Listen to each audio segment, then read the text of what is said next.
बिहार के नवादा में पीएम मोदी ने जनसभा में विपक्ष पर जमकर साधा निशाना, कहा नफरती ताकतों का ठिकाना है इंडी गठबंधन। लोकसभा चुनाव से पहले पीएम मोदी का ताबड़तोड़ दौरे, चुनाव प्रचार के लिए जबलपुर में किया रोड शो के दौरान उमड़ा जनसैलाब। प्रधानमंत्री नरेंद्र मोदी 3 दिन में दूसरी बार पहुंचे पश्चिम बंगाल, पीएम ने तृणमूल कांग्रेस के बताया कानून और संविधान को कुचलने वाली पार्टी। कैबिनेट मंत्री स्मृति ईरानी ने मेरठ और हापुड़ में आयोजित महिला सम्मेलन में राहुल गांधी पर जमकर कसा तंज। कांग्रेस नेता राहुल गांधी ने तेलंगाना में चुनावी रैली को किया संबोधित, जनता से किया नया चुनावी वादा, कहा सत्ता में आए तो कराएंगे संपत्ति के बंटवारे का सर्वे। कानपुर देहात और देवरिया में झोपड़ियों में आग लगने से जलकर 3 मासूमों की मौत, देहात में सगी बहनें 2 देवरिया में 1 साल कैद की गई। आप देख रहे हैं के न्यूज, खबरों का सारथी। नमस्कार, स्वागत है आपका देश की बात में। मैं हूं आपके साथ विशाल पंडित। रुक करते हैं खबरों का। दिल्ली से खबर आपको बता रहे, सीआईएसएफ जवान ने गोली मारकर की आत्महत्या। पश्चिम बिहार मेट्रो स्टेशन पर तैनात था जवान, अपनी सर्विस राइफल से खुद को गोली मारकर मार ली। महाराष्ट्र के गढ़चिरौली के रहने वाले थे साहिर किशोर। महाराष्ट्र के गढ़चिरौली के रहने वाले थे साहिर किशोर।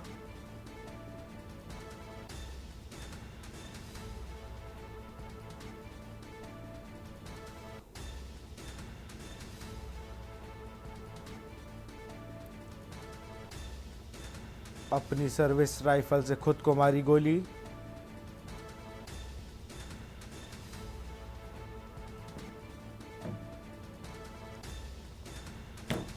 दिल्ली से खबर, सीआईएसएफ जवान ने गोली मारकर की आत्महत्या।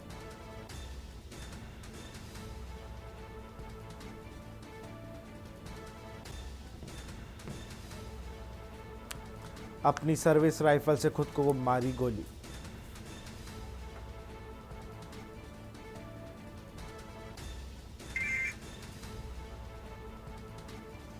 दिल्ली से खबर, सीआईएसएफ जवान ने गोली मारकर की आत्महत्या।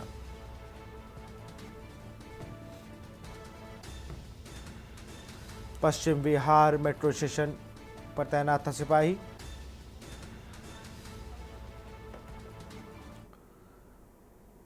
दिल्ली सरकार के मंत्री और एएपी की सीनियर नेता आतिशी ने रविवार को जंतर मंतर पर उपवास कार्यक्रम में कार्यकर्ताओं की तारीफ की। उन्होंने कहा कि पार्टी के बड़े नेताओं ने जेल में होने के बाद भी रामलीला मैदान में विपक्षी गुट इंडिया की रैली में भीड़ इकट्ठा करने ही एएपी की ताकत दिखाता है। दिल्ली के मुख्यमंत्री और पार्टी के राष्ट्रीय संयोजक अरविंद केजरीवाल की गिरफ्तारी के विरोध में आम आदमी पार्टी के शीर्ष नेता 1 दिन के उपवास के लिए रविवार को जंतर मंतर पर जमा हुए। सभा में आतिशी ने कहा कि इस देश के इतिहास में ऐसा कभी नहीं हुआ कि किसी पार्टी के सभी बड़े नेता जेल में हो, लेकिन कार्यकर्ता फिर भी रैली में लाखों लोगों को इकट्ठा करने में कामयाब रहे हों।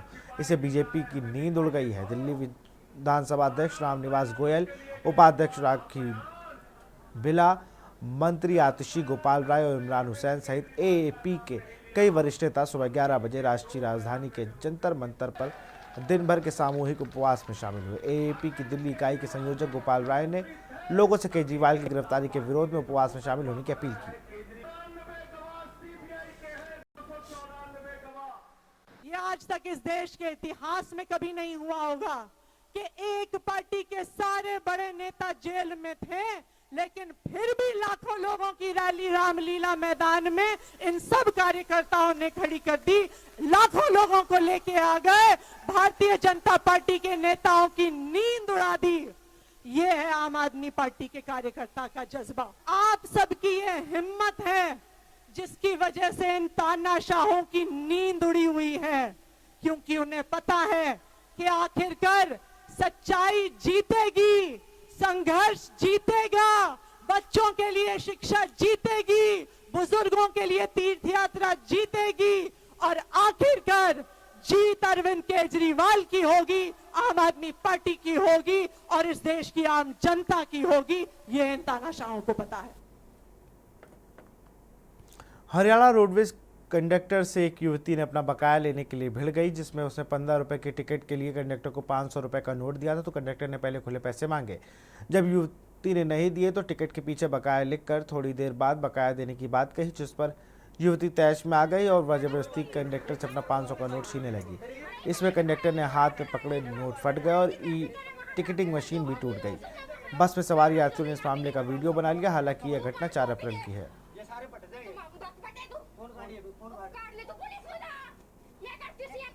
मेरे पास खुले पैसे नहीं है, ठीक है?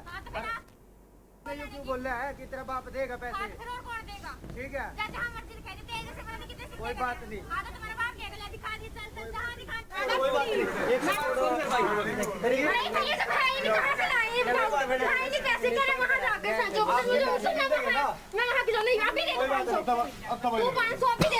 ये सारे पट जाएंगे। फोन काट ले तो पुलिस बुला। मैं करती हूं। मेरे पास खुले पैसे नहीं है, ठीक है? आपने ये क्यों बोल रहा है कि तेरा बाप देगा पैसे? ठीक है, कोई बात नहीं।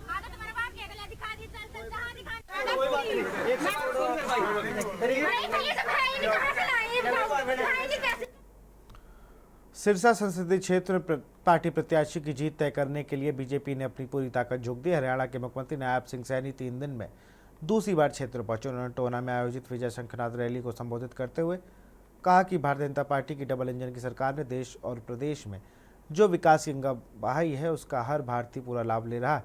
देश को गरीबी से उबारना और मुख्य धारा में लाने के लिए प्रधानमंत्री नरेंद्र मोदी जी अभूतपूर्व काम किया है। मुख्यमंत्री सैनी ने आज टोहना की अनाज मंडी में सिरसा लोकसभा क्षेत्र से प्रत्याशी डॉक्टर अशोक तंवर के समर्थन में विजय संकल्प शंखनाद रैली को संबोधित किया।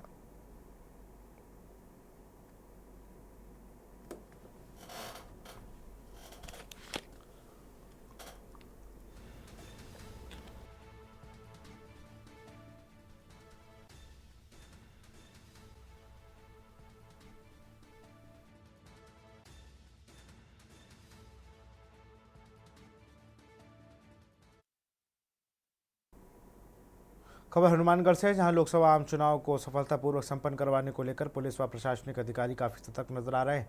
आपको बता दें कि लोकसभा चुनाव को लेकर गोगामेड़ी पुलिस व प्रशासनिक अधिकारियों द्वारा खचवाना गुसायाना में हरियाणा सीमा पर नाका लगाकर लगातार आने जाने वाले वाहनों को सघन जांच की जा रही है।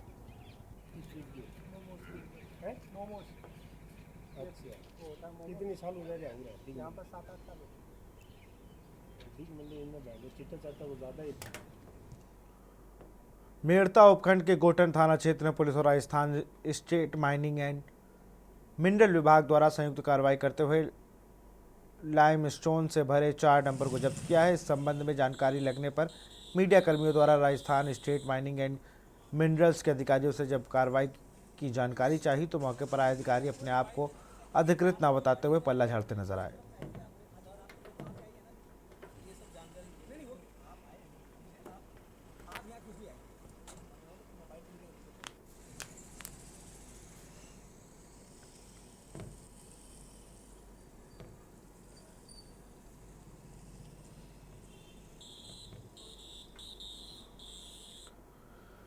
गोटन पुलिस ने 68 ग्राम मादक पदार्थ एमडी के साथ 3 आरोपियों को पीछा करके टुकलिया रोड पर गिरफ्तार कर लिया है। गोटन थाना अधिकारी सत्यनारायण ने पत्रकारों को जानकारी देते हुए बताया कि टुकलिया रोड पर लगाई गई नाकेबंदी के दौरान दिल्ली नंबर की ब्रेजा कार तेज गति से जाती हुई दिखाई दी, जिसमें रोककर तलाशी लेने पर 68 ग्राम एमडी के साथ 3 आरोपियों को ब्रेजा कार के साथ गिरफ्तार किया गया।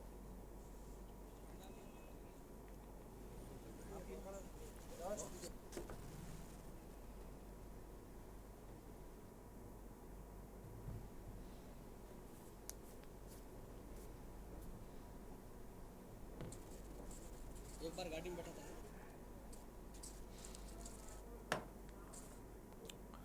खबर डिडवाना से है, जहां चुंगी चौकी पर स्थित वार्ड नंबर 26 की सफाई व्यवस्था पूरी तरह से चरमरा गई है। बदहाल सफाई व्यवस्था से आने जाने वालों को स्थानीय निवासियों को भारी परेशानियों का सामना करना पड़ रहा है। देख सकते हो इसकी दुर्दशा। नगर पालिका की घोर अच्छा गंदी वाला रे निकला क्या निकला नमाज और पढ़ते अच्छा लगा ई वार्ड का ही हो गए थे। ये वार्ड का यार अच्छा ओई रास्ता है के मेन वो मेन रास्ता में कोई आवा जाबा को तो वो तो खराब हो रहा है थे पार्षद जी ने या फिर नगर पालिका में कियो को नहीं गए घरे क्या लग जाता है कोई इनका करा नहीं कोई और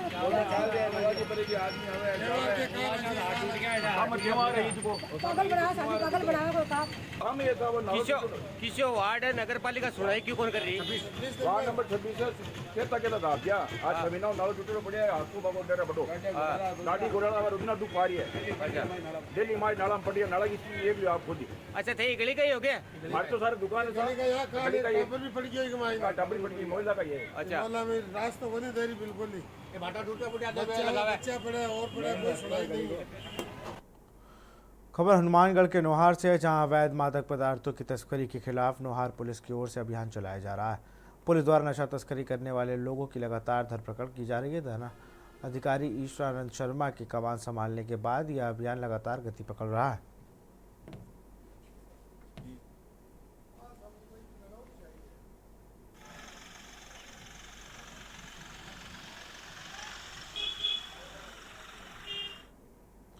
लोकसभा चुनाव को लेकर भाजपा अपनी पूरी ताकत झोंक दी है। देश के प्रधानमंत्री नरेंद्र मोदी ने राजस्थान के चुरूक से आम सभा को संबोधित करते हुए कांग्रेस पर जमकर निशाना साधा। वहीं पिछले 10 साल में किए गए विकास कार्यों की घोषणा दी का बखान किया। देश के प्रधानमंत्री नरेंद्र मोदी ने पहली बार अजमेर जिले की जगत पिता ब्रह्मा की नगरी पुष्कर के मेले का मैदान में विजय शंखनाद सभा को संबोधित करते हुए कांग्रेस पर जमकर निशाना साधा।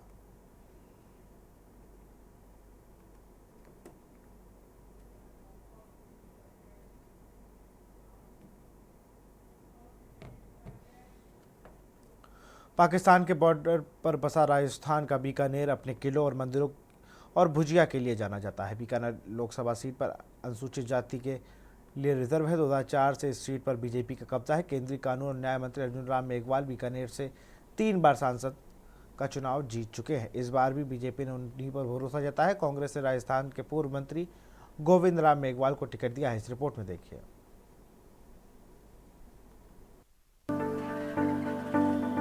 पाकिस्तान के बॉर्डर पर बसा राजस्थान का बीकानेर अपने किलों, मंदिरों और भुजिया के लिए जाना जाता है। बीकानेर लोकसभा सीट अनुसूचित निर्वाचन के लिए रिजर्व है।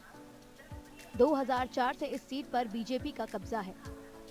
केंद्रीय कानून और न्याय मंत्री अर्जुन राम मेघवाल बीकानेर से 3 बार सांसद का चुनाव जीत चुके हैं।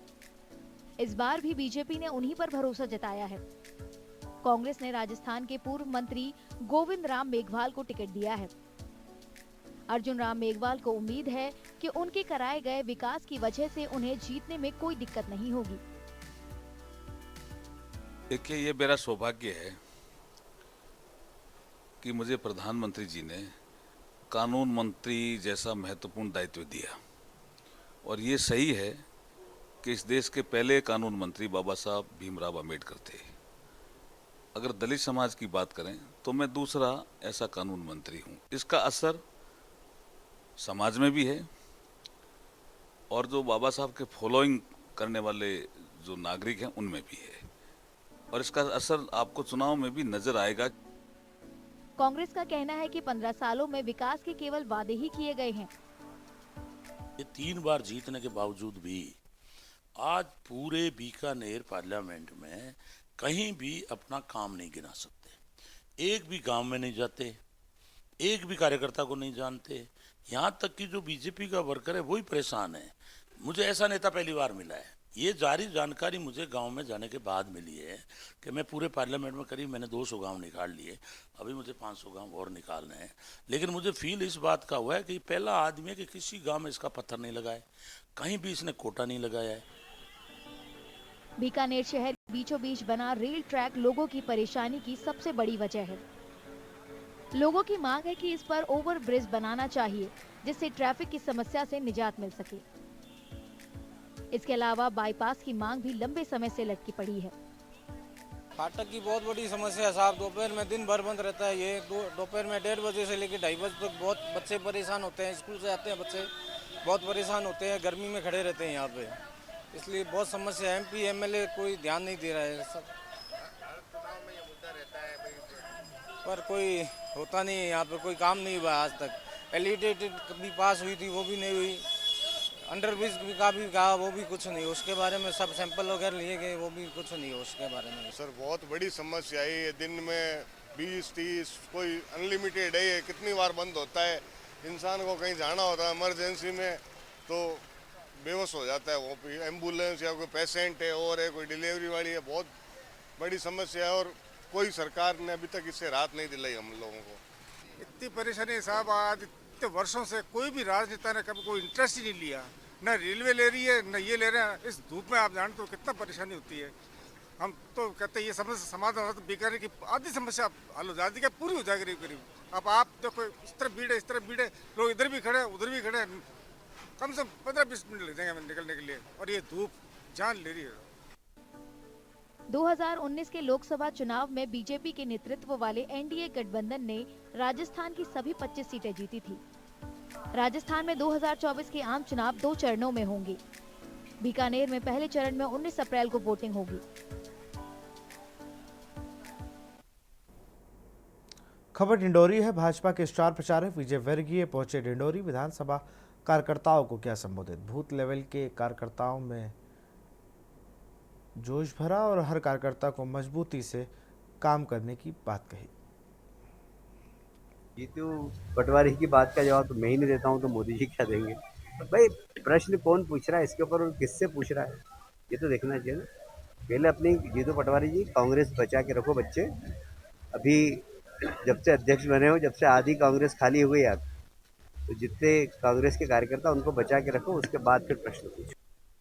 डिंडोरी लोकसभा निर्वाचन 2024 का जिले में पहली मतदाता पर्ची नीमाबाई को कलेक्टर एवं जिला निर्वाचन अधिकारी विकास मिश्रा के द्वारा वितरण किया गया। कलेक्टर को देख नीमाबाई खुश हो गई और लोगों से अपील की है कि अधिक से अधिक संख्या में जाकर मतदान करें। कलेक्टर एवं जिला निर्वाचन अधिकारी ने बताया कि इस बार लोकसभा चुनाव में 90% से अधिक वोटिंग का लक्ष्य रखा गया है और अगले 2-3 दिन तक सभी मतदाताओं के पास मतदाता पर्ची पहुंच जाएगी।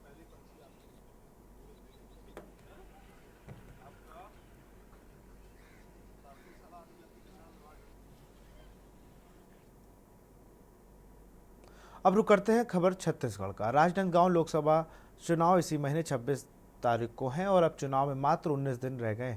दोनों पार्टियों और प्रत्याशियों को जोरदार चुनाव प्रचार कर रही है। भाजपा लोकसभा प्रत्याशी संतोष पांडे आज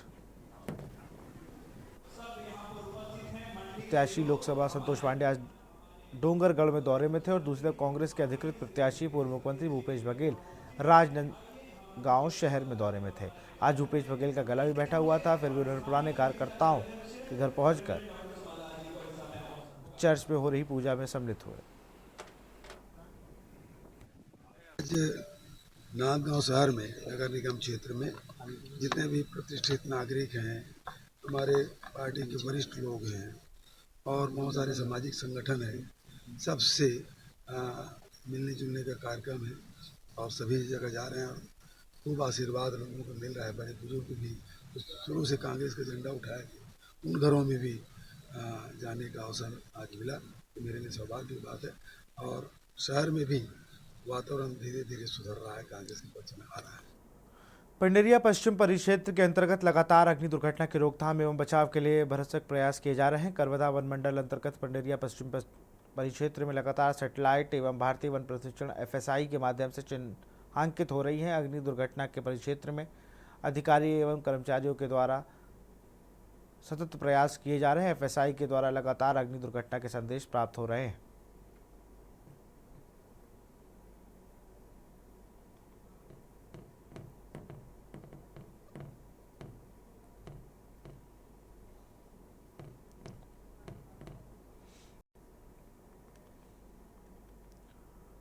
वाइल्ड लाइफ और वनस्पतियों के लिए मशहूर तमिलनाडु का नीलगिरी जिले में चाय का उत्पादन भी बड़े स्तर पर किया जाता है।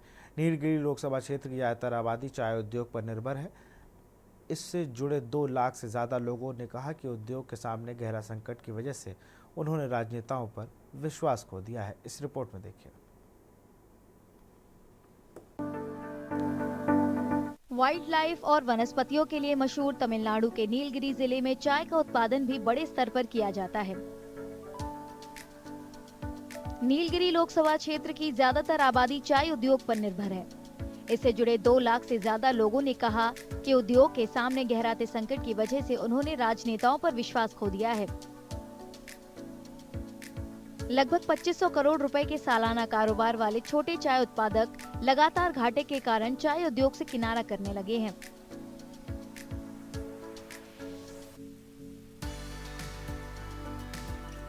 Before 95-96, we had a good we had good rates also for the tea.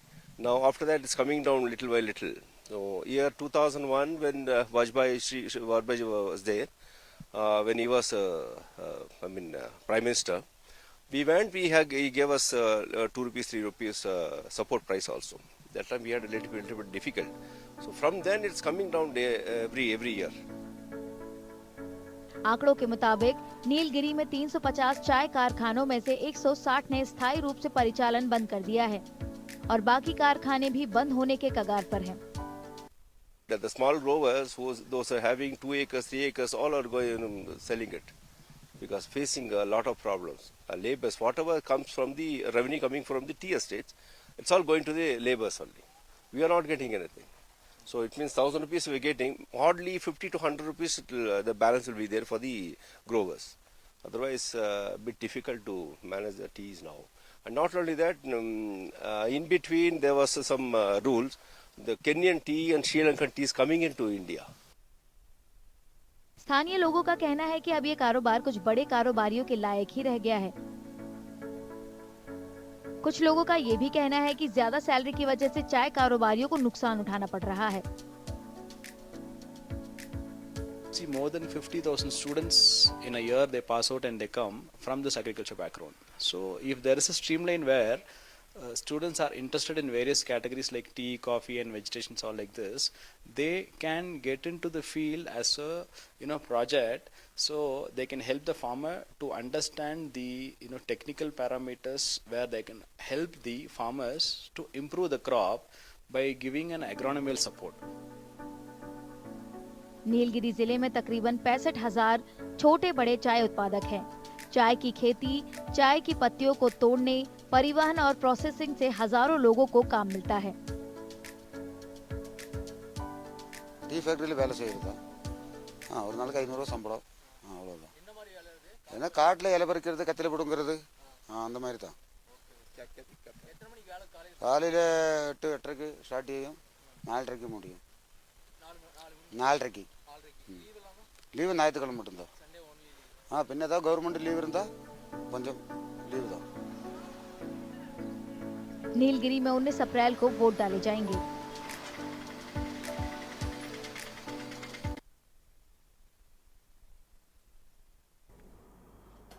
Andhra Pradesh के विशाखापट्टनम राष्ट्रीय इस्पात निगम लिमिटेड के स्टील प्लांट के लिए मशहूर है।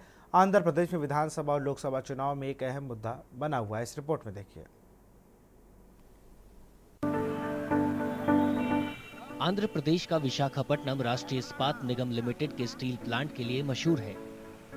आंध्र प्रदेश में विधानसभा और लोकसभा चुनावों में एक अहम मुद्दा बन गया है।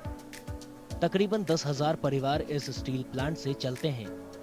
इसके निजीकरण का मुद्दा इस बार चुनावों में काफी प्रमुख है।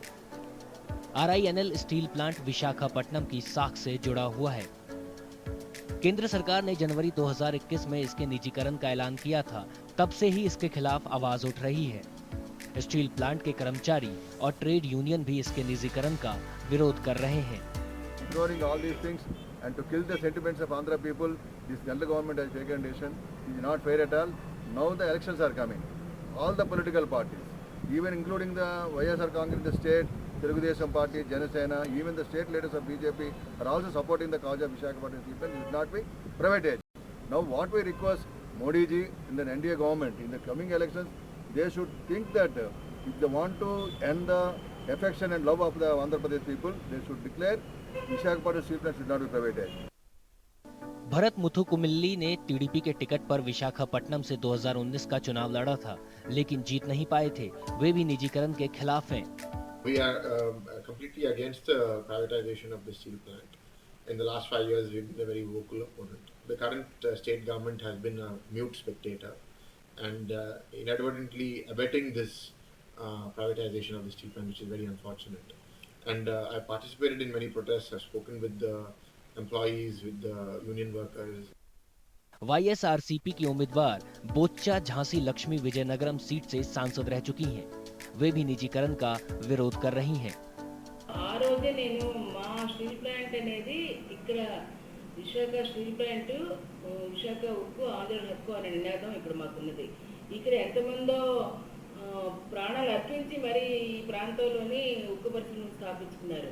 100% ఇది ప్రజల భాగస్వామ్యంగా ప్రజలతో ఉండేటట్టుగా ప్రజలకు ఉపయోగపడే విధంగా ఉండాలి కానీ పబ్లిక్ సెక్టర్గా ఉండాలి కానీ ప్రైవేట్ సెక్టర్గా ఎటువంటి పరిస్థితిలో కూడా ఒప్పుకునేది లేదు.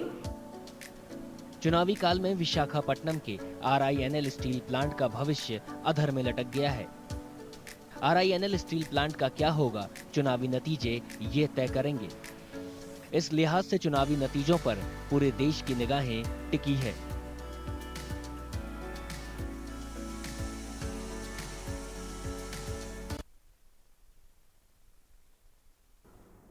जैसे जैसे आम चुनाव नजदीक आ रहे हैं वैसे वैसे बाजार पर चुनावी रंग दिखने लगा है। उत्तर प्रदेश के मथुरा में प्रचार सामग्री बनाने वाली दुकानों पर खासी रौनक है। इस रिपोर्ट में देखिए।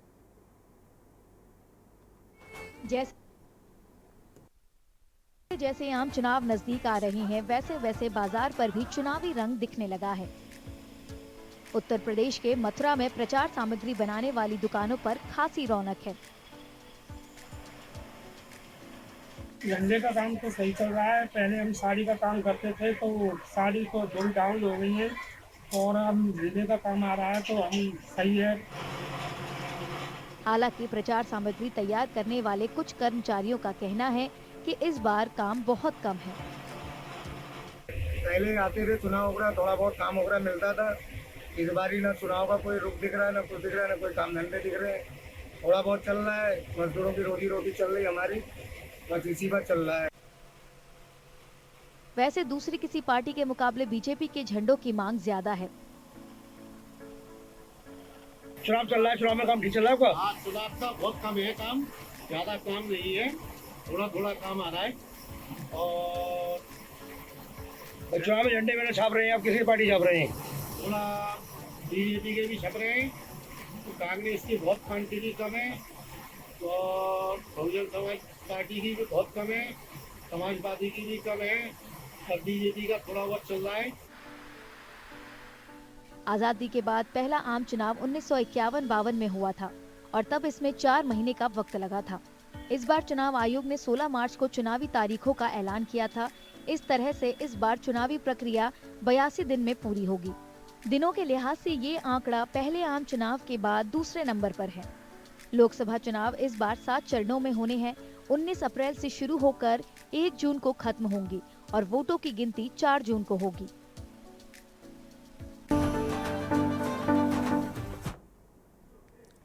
यहाँ रुकते एक छोटे से ब्रेक ले, जल्द हाजिर होंगे। आप देख रहे हैं के न्यूज, खबरों का सारथी। शादी का किचन महके जहां, गोल्डी किचन किंग मसाले 100% हो वहां। जहां जाए रिश्ते बनाए गोल्डी मसाले। पहाड़ के सुलगते सवाल, सियासत की बदली चाल और ज्वलंत मुद्दों पर देवभूमि का दंगल सिर्फ के न्यूज इंडिया पर।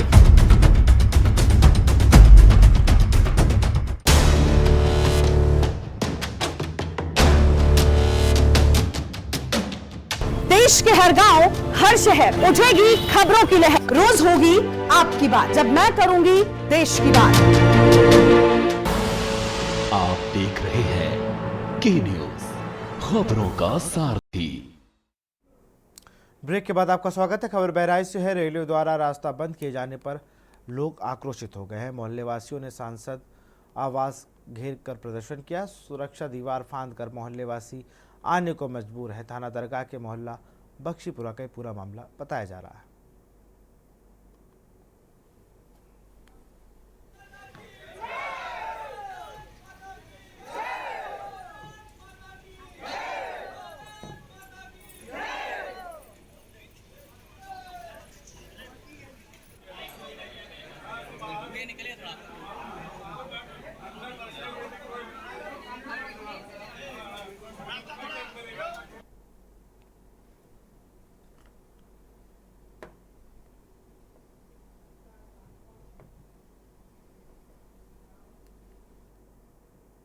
खबर एटा से है। चुनावों से पहले पुलिस की बड़ी कार्रवाई, देहात पुलिस और एंटी व्हीकल टीम की कार्रवाई। एटा से खबर, चुनावों से पहले बड़ी कार्रवाई, देहात पुलिस और एंटी व्हीकल टीम की बड़ी कार्रवाई। अवैध शस्त्र फैक्ट्री का भांडाफोड़, शातिर गिरफ्तार।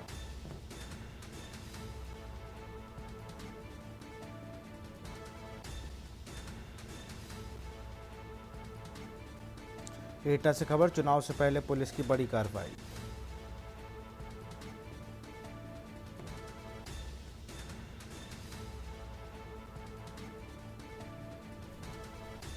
ये जनपद एटा की एक बहुत बड़ी उपलब्धि है। थाना कोतवाली देहात और एंटी व्हीकल थेफ्ट हमारी जो टीम है, इनके संयुक्त प्रयास में काली नदी के किनारे तमंचा फैक्ट्री पकड़ी गई है, जिसमें 21 तमंचे और ढेर सारे तमंचा बनाने के उपकरण बरामद हुआ है। और ये शातिर अपराधी है, इसके ऊपर 10 मुकदमे हैं, अर्जुन नाम है इसका एक अन्य साथी विजय जो कि फरार हो गया अंधेरे का लाभ लेकर के, उस पर तो सारे मुकदमे ही फैक्ट्री के हैं। वो बहुत ही शातिर अपराधी है, उसको भी शीघ्र ही हम गिरफ्तार करेंगे। खबर रायबरेली से है। सड़क हादसे में 2 की मौत, एक गंभीर रूप से घायल। एक खड़ी ट्रॉली में घुसे बाइक सवार युवक, बाइक से घर जा रहे थे तीनों युवक। महाराजगंज रोड के बख्तावर के पूर्वा की ये पूरी घटना। बाइक से घर जा रहे थे तीनों युवक।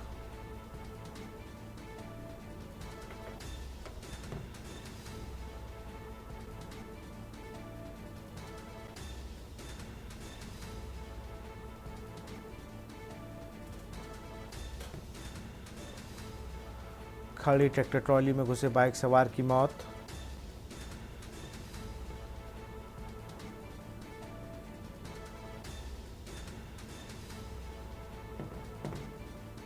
महाराजगंज रोड के बख्तावर के पूर्वा की पूरी घटना बताई जा रही है।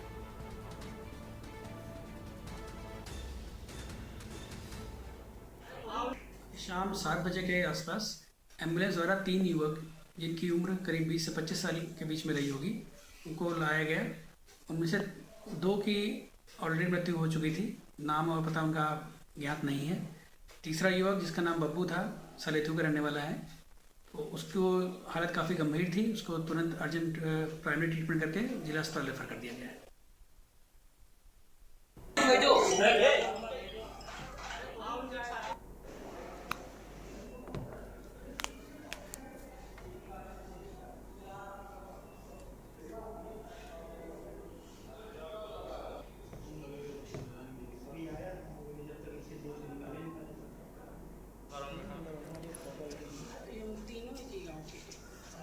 और इसी खबर पर अधिक जानकारी के साथ हमारे संवाददाता मनीष अवस्थी फोन लाइन पर जुड़ चुके हैं। मनीष, 2 लोगों की मौत हुई है सड़क हादसे में।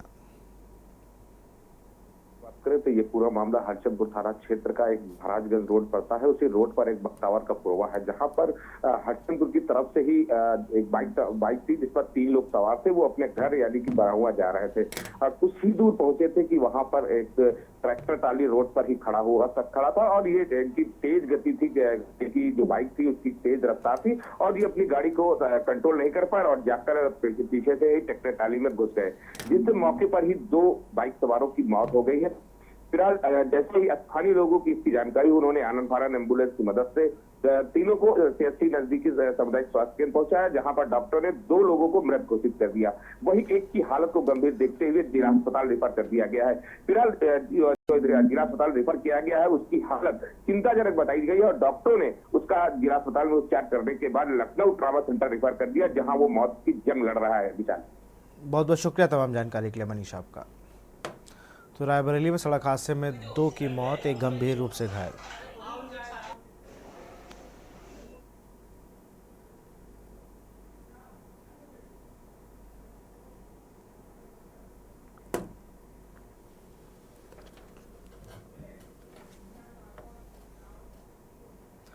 खेरेपति मंदिर कानपुर में भव्य होली मिलन समारोह का सांस्कृतिक कार्यक्रम बाबा खेरेपति मंदिर का किया हुआ वहां पर, और सिंगर सहित आसपास के दूर दराज से व मोहल्ले से आए लोगों ने इस होली मिलन समारोह में एक दूसरे को बधाई देते हुए व सम्मान करते हुए नजर आए। भोलेनाथ के भजनों का खूब लुत्फ उठाया गया। इस मौके पर आए हुए सभी लोगों ने एक दूसरे पर फूलों से वर्षा कर दिल खोलकर खुशियों की होली मनाई।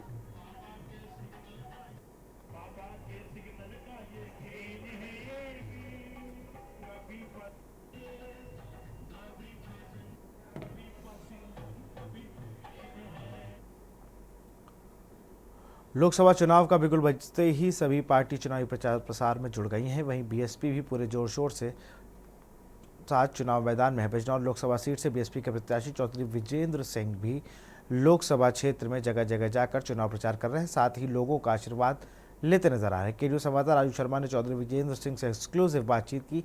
क्या कुछ कहा उन्होंने, आपको सुनाते हैं।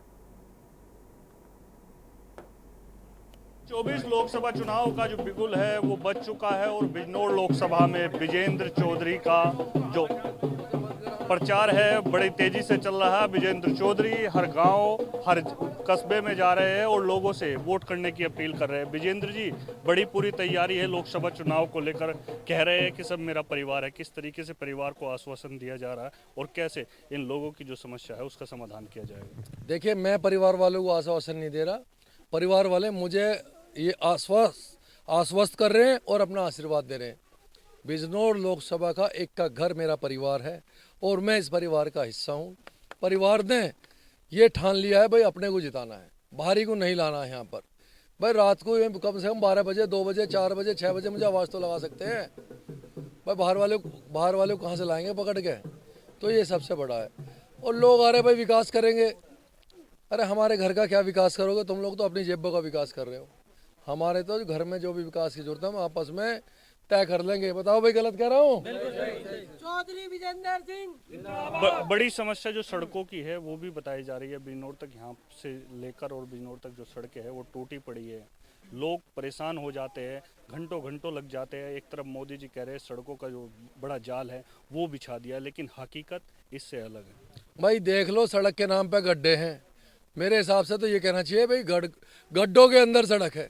2-2 फुट गहरा गड्ढे रहा आप लोगों के पास। तो भाई क्या है, कैमरा और वीडियो बना हुआ? भाई नहीं बनाता, वीडियो बना रहा तो इस वीडियो को लगा के दिखा दो भाई ने कि भाई कहाँ सड़क बन रही। एक गांव में दिखा दो, खड़ुंजे दिखा दो भाई कहाँ है, कैसे है। भाई पता चलना चाहिए। नाली में देखना तो कीचड़ भर रही, पक्की नाली नहीं बनी आज तक। हम तो जिस गाँव में भी जा रहे हैं हमारी तो यही समस्या। भाई हम अपने आप कर लेंगे, हमारा सारा पूरा परिवार हमारे साथ है। और परिवार ने एक कसम खाई है कि भाई अब सब लोग इकट्ठे होकर बहुजन समाज पार्टी को जिताएंगे और अपनी समस्या खुद देश के सर्वोच्च सदन लोकसभा में उठाएंगे। जनता के विश्वास पर किस तरीके से खरा उतरेंगे विजेंद्र सिंह? भाई जनता तो है ही नहीं, मेरा परिवार है। और परिवार में खरा कोई वो थोड़ी रहे कि भाई तुम वो दे दो, क्या कह रहे अग्नि परीक्षा। ये तो भैया महाभारत की धरती है हमारी। जो हम सब लोग कुर्सी के लिए प्रतिबद्ध है, पूरा क्षेत्र, पूरा समाज। और पहले तो देखिए हसनापुर का एरिया ईरान और इराक तक था। हम तो यहाँ से भी लेंगे अपने को, ईरान इराक तक जाऊंगे, सबको अपने में मिलाऊंगे। बहुत बहुत धन्यवाद विजेंद्र जी। विजेंद्र जी का साफ तौर पर कहना है कि जो जनता की समस्याएं है वो मेरे खुद की समस्या है, मेरा अपना परिवार है और परिवार की समस्याओं का समाधान करना मेरा सबसे बड़ा फर्ज है। मैं अपने सहयोगी के साथ राजू शर्मा, हस्तिनापुर। उत्तर प्रदेश के अमरोहा जनपद में राज्य मंत्री गुलाब देवी एनजीओ सम्मेलन में पहुंची, जहां पर उन्होंने भाजपा प्रत्याशी के लिए वोट की अपील की। उन्होंने कहा कि इस देश के बिखरने से लूटने के लिए देश में मोदी जी और प्रदेश में योगी जी को बचाया है। इस देश में उन्होंने मुख्तार अंसारी के घर अखिलेश यादव के जाने को लेकर भी निशाना साधा।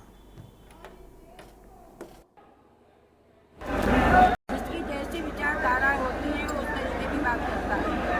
और उनका ये भी है कि जो बीजेपी 400 पार का नारा दे रही है उसमें कोई हकीकत नहीं है।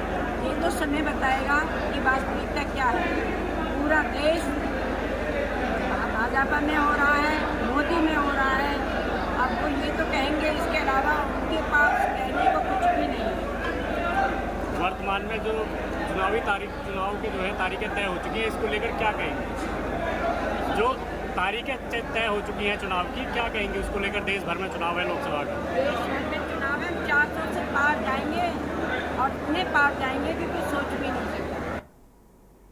उत्तर प्रदेश के अयोध्या में राम नवमी पर भारी भीड़ की संभावना को देखते हुए हनुमानगढ़ी मंदिर प्रशासन ने कई बंदोबस्त किए हैं। वहीं भीड़ संभालने के लिए मंदिर परिसर में बैरिकेडिंग की गई है। हालांकि बैरिकेडिंग से यहां के दुकानदारों में नाराजगी है। इस रिपोर्ट को देखिए।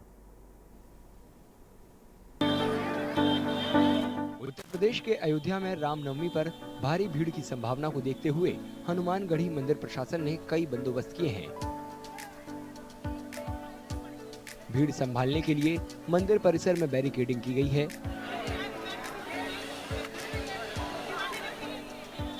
हालांकि बैरिकेडिंग से यहां के दुकानदारों में नाराजगी है। जिगजैग बैरियर की वजह से ना सामान आ पा रहा, ना सामान जा पाएगा। पब्लिक जो बीच में फंस जाएगा, किसी को कुछ दिक्कत हुआ, कुछ घटना हो जाएगा, कोई प्रशासन की जिम्मेदारी लेगा। क्या चाहते हैं? हम चाहते हैं इसको हटाया जाए, ड्राइव बैरियर के माध्यम से मेला कराया जाए। दुकानदारों का कहना है कि बैरिकेडिंग से उनके कारोबार पर बुरा असर पड़ रहा है। स्टील रेलिंग की वजह से लोग जब दर्शन करने जाएंगे और इसे वापस करने आएंगे तो जितने दाने और बाएं के जितने भी दुकानदार हैं वो उनकी रोजी रोटी खत्म हो जाएगी। जब रोजी रोटी पे बात आ जाएगी तब यहाँ पर इसका विरोध हो रहा है और जिला प्रशासन से ही सहयोग मांगा जा रहा है। इस बैरियर को तत्काल अवलंब हटाया जाए।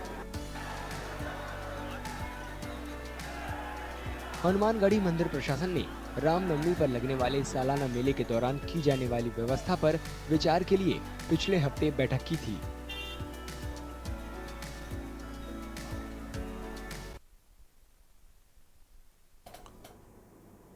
संविधान निर्माता बाबा साहब भीमराव अंबेडकर की जयंती से पहले अंबेडकर समाज के लोगों द्वारा संविधान सम्मान यात्रा निकाली गई है। इस यात्रा में बड़ी संख्या में मोटरसाइकिल से युवाओं ने बाबा साहब भीमराव अंबेडकर द्वारा संविधान पर चलने का संकल्प लिया। राजपुर वार्ड नंबर 12 में पार्षद एवं सामाजिक कार्यकर्ता विनोद कुमार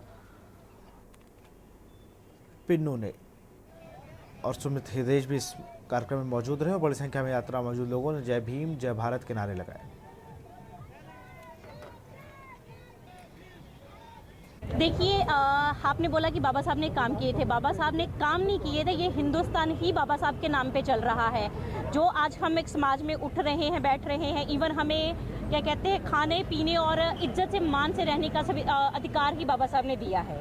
और उनके ये जयंती पे मैं उत्तराखंड में आई और मेरी छोटी बहन हर साल ये यात्रा निकालते हैं। उसके लिए मैं बहुत खुश हूँ कि हम अपने अंबेडकर जी को इतना सम्मान देते हैं। आचार संहिता लगी हुई है, उसका पालन करते हुए हर वर्ष की भांति इस वर्ष भी बाबा साहब अंबेडकर की जो 14 अप्रैल को जयंती मनाई जाती है, उससे पहले कभी चित्रकला प्रतियोगिता, कभी बाइक रैली, जैसे कि आज संविधान सम्मान रैली निकाली जा रही है। बाबा साहेब जिन्होंने पूरा संविधान लिखा, जिनको संविधान के रचयिता के नाम से जाना जाता है, उनके सम्मान में उनके संविधान समारोह रैली निकाली जा रही है। जयंती से पहले निकाली जाती है। तो इसमें मैं समाज के लोगों से यही कहना चाहती हूँ कि हमारे समाज के लोग इसमें बढ़ चढ़ के हिस्सा लें। आज हर वर्ष की बात ही इस वर्ष भी संविधान सम्मान यात्रा निकाली जा रही है। बाबा जी के जो 14 अप्रैल को जयंती है उसके उपलक्ष्य में हर वर्ष की बात ही 3-4 दिन पहले निकाली जाती है। इस बार आदर्श आचार संहिता का पालन करते हुए हम लोग एक हफ्ते पहले हमने संडे के दिन निकालने की ये सहमति बनी थी। पूरे हरिद्वार से कांग्रेस प्रत्याशी वीरेंद्र सिंह रावत के समर्थन में पूर्व मुख्यमंत्री हरीश रावत ने डोईवाला में रोड शो किया। इस दौरान बड़ी संख्या में कांग्रेस समर्थकों ने रोड शो में हिस्सा लिया। रोड शो के दौरान हरीश रावत ने हरिद्वार लोकसभा सीट पर जीत का परचम लहराने की बात कही। हरीश रावत ने कहा कि जनता भाजपा के शासन से परेशान हो चुकी है, वह बदलाव चाहती है कि रविवार को कांग्रेस की ओर से हरिद्वार के लोकसभा प्रत्याशी पूर्व मुख्यमंत्री हरीश रावत के बेटे वीरेंद्र रावत ने के समर्थन में रोड शो का आयोजन किया गया। यह रोड शो लच्छीवाला से के लक्षेश्वर मंदिर से शुरू होकर रानी पोखरा तक आयोजित किया गया। उनको टाटा बाय बाय, उनका भला हो। जो कांग्रेस में नहीं पा सके वो वहां पाए, ये हमारी कामना है। और जब निराश हो तो फिर माफी मांग करके इधर आ जाए। नानकमत्ता बाबा तरसेम हत्याकांड में पुलिस के हाथ लगी बड़ी उपलब्धि। हत्याकांड के शूटरों के हथियार उपलब्ध कराने में 3 आरोपियों को पुलिस ने किया गिरफ्तार। वरिष्ठ पुलिस अधीक्षक उधम सिंह नगर मंजूनाथ टीसी ने जानकारी देते हुए बताया कि हत्याकांड के लिए अपराधियों को एकत्रित करने के संसाधन जुटाने और हथियार उपलब्ध कराने की हत्या के षड्यंत्र में शामिल 3 अन्य आरोपियों को पुलिस टीम द्वारा गिरफ्तार कर लिया गया है। में कड़ी से कड़ी सीसीटीवी के माध्यम से हमने पूरी घटना को ट्रेस किया है और इसमें मुख्य रूप से मतलब षड्यंत्रकारी में शामिल हुए जो शूटर्स को विभिन्न प्रकार के संसाधन उपलब्ध कराने वाले एक और षड्यंत्रकारी जो पिछले 3 महीने से इस षड्यंत्र में शामिल था, वो है प्रगट सिंह, उसको अरेस्ट कर लिया गया है। और जो शूटर्स को वेपन दिलाने वाले 2 लोग जो जसपाल और सोनू गिल, इन दोनों को भी हमने सीसीटीवी के माध्यम से ट्रेस करते हुए जो 17 मार्च को ही इनको वेपन उपलब्ध कराया गया था, इन दोनों द्वारा अवगत कराना चाहूँगा। सोनू और जसपाल हार्डकोर क्रिमिनल्स हैं जिनके ऊपर मर्डर की मल्टीपल मुकदमे हैं। ये जसपाल के ऊपर का तीसरा मर्डर का मुकदमा है। 3-4 महीने पहले से ही इनका भूमिका तय हो चुका था कि सोनू और जसपाल ही शूटर्स को वेपन देंगे करके। ये सारे सीडीआर में हमें क्लियर हो चुका है। तो ये योजनाबद्ध तरीके से पहले से ही प्लानिंग करके सोनू और जसपाल ने वेपन तैयार किया था और जब दिलबाग और ये सभी लोगों ने शूटर्स को इकट्ठा किया और इनको वहाँ भेजा तो बाजपुर में भेजा, तो बाजपुर में ये शूटरों से मिलते हैं और उनको असला उपलब्ध कराता है। ये एक 315 की जो राइफल है पिस्टल बट की, उसको उपलब्ध कराते हैं। तो पहले से ही तैयार करके ये सब चीज़ें सीसीटीवी में कैप्चर हुआ है। और जिस गाड़ी से इन्होंने असला को लाके इनको हैंडओवर किया था, वो पिछली बार ही हमने अरेस्ट कर लिया था, सॉरी डिटेन करके हमने बरामद कर लिया था। कुल मिला के अभी 3 और लोगों को हमने अरेस्ट कर लिया है और एक मेजर बोलूँगा। नानकमत्ता कार सेवा डेरा प्रमुख बाबा तरसेम सिंह के अंतिम भोग अरदास में शामिल होने नानकमत्ता डेरा पहुंचे मुख्यमंत्री पुष्कर सिंह धामी। डेरा साहिब पहुंचने पर सर्वप्रथम मुख्यमंत्री धामी ने स्वर्गीय बाबा तरसेम सिंह के चित्र पर पुष्पांजलि अर्पित कर अपने श्रद्धासुमन अर्पित किए। के माध्यम से सबकी सेवा करते थे। जिन लोगों की कहीं पहुंच नहीं होती थी, बाबा जी तक उनकी पहुंच जाती थी। जिन लोगों ने भी ऐसा अपराध किया है, देखिए अपराधी कोई कितना भी बड़ा क्यों ना हो, अपराधी कहीं से क्यों ना मोटिवेटेड हो, अपराधी अपराधी होता है और अपराधी के साथ कानून अपना काम करता है और कानून अपना काम करेगा, उसमें कोई शंका हमको नहीं रखनी है। पुलिस आगे बढ़ रही है, प्रशासन आगे बढ़ रहा है, कानून आगे बढ़ रहा है। पुनरावृत्ति न हो, इसके लिए कानून ठोस तरीके से काम करेगा और काम कर भी रहा है, कार्रवाई आगे बढ़ रही है। धर्मनगरी हरिद्वार हरकी पेड़ी क्षेत्र से 3 साल की बच्ची के अपहरण के मामले में हरिद्वार पुलिस ने यूपी के बागपत शामली से आरोपी को गिरफ्तार कर लिया। आरोपी ने बच्ची का अपहरण इसलिए किया था ताकि वह बच्ची से भीख मंगवा सके।